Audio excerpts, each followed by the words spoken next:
नागारदों आरो नागारदों प्रमद बर'नि दैदेननाय इउपिपिएल दोलोखौ। नैबे सावगारिया नंखाय बुङा।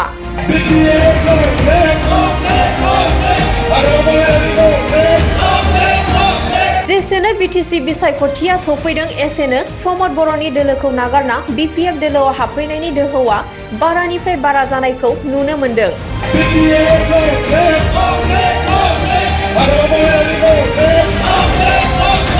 दिनै बाक्सा जिल्ला सुलपुर बियाबनि बागानपारा ब्लकनि मोनसे वर्कार्स मिटनि हाबाफारियाव सा 40निबो बांसिन इउपिपिएलनि गोख्रों दैदेनगिरिफोरा हाग्रामा महिलारि दैदेननाय बिपिएफ दोलोआव आखाइ हमफैयो। हागोन ना बिसायख'थिसिम गावनि दोलोनि मावफारियाफोरखौ हागोन ना प्रमद बर'आ गावनि दोलोनि सोद्रोमाफोरखौ लाखिनो?